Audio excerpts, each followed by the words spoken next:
Hi viewers, my name is Fetuga Olushola from Seek Your Choice Signature. I'm here once again to make a tutorial on how to measure accurately. So let's get started. Now we are starting from the back. So before we start measuring, I want to determine the waist line. So now I will check the softest part of the body. So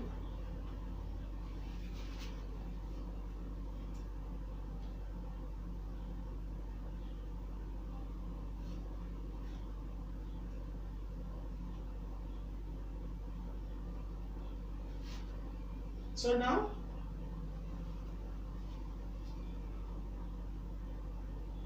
from one end of the shoulder to the other end of the shoulder. So that's the shoulder line measurement. So the reason I'm using line is because we are using the line on the material. When this is the shoulder line, the first one on the top. So now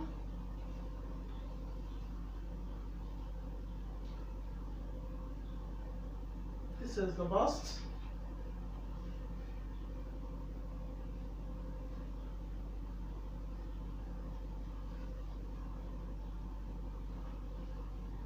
So the measurement of the bust is on the fullest part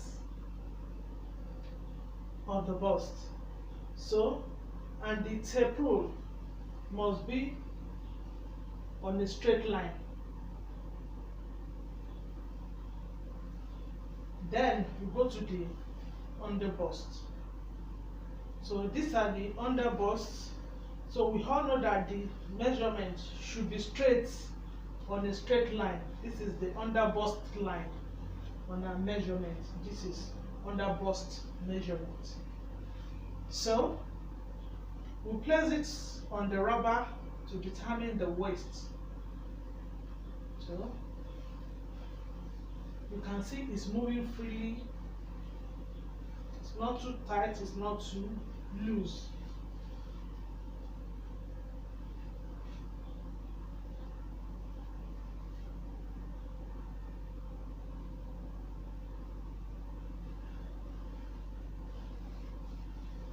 So this is the hip. The tape will go round.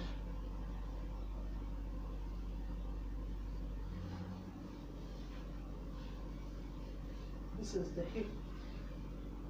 Now, from nipple to nipple, this is 6.5. Nipple to nipple.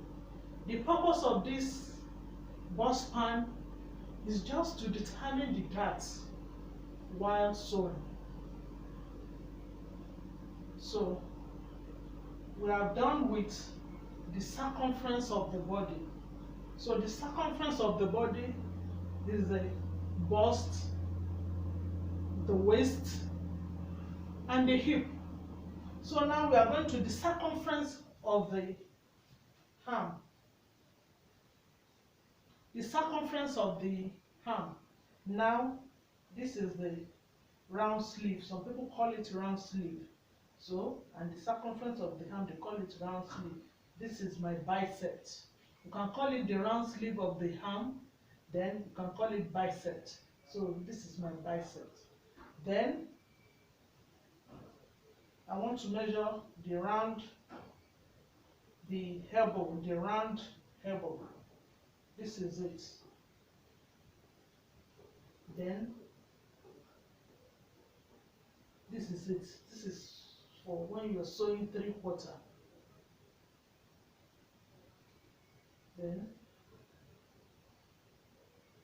this is, you make sure on top of the wrist bone here so that it will not be too tight. So this is the wrist. Now we want to measure the sleeve. Now you can remember that when measuring the back or the shoulder slant measurement, we end it at the end of this junction. So now we'll start the sleeve measurement from this joint here. So if it is calf sleeve, you can stop at 4 inches or 3 inches. If you want the shirt sleeve, you can stop it at the 6 inches here, or you bring it down to 7 inches here. It depends on how long you want it to be. Then if you want it to be on your elbow, this is the measurement. We have 14 here. If you want it to be the 3/4, we have 19 here. Then the full sleeve will be on the wrist bone. So that is that.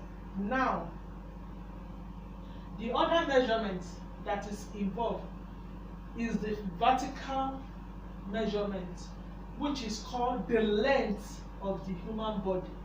So the length of the human body depends on where you want it to get to. Now, for example, let's say we are sewing a blouse.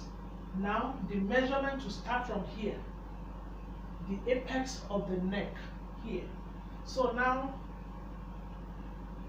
to the bust point, I have 11.5 on the bust point here.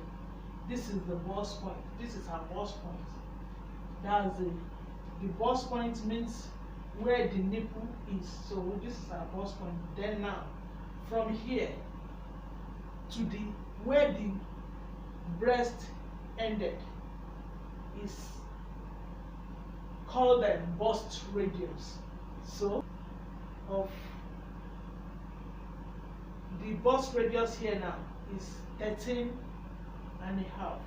Now from here to the waist, we have, you can see that I use my finger to hold it down so that it will not just come straight. If it comes straight, it will be shorter. But if I hold it down, it will be longer a bit. So now I have 17.5 inches for the full front. Some people call it half length. Depends on how you understand it. Now, from this half length now, which I have 17.5, I will use my finger to hold it there. So now, to the hip line, which is hip measurement. Now, this is my hip line, where I took the circumference. So now I'm taking it along now. So I have 26 inches. This is the hip line measurement, and ordinarily should be 8 inches added up. So I have 26 inches here now. So going down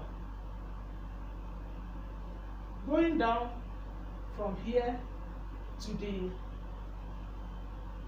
nail, I have 40 to the nail here. This is my 40 here. In case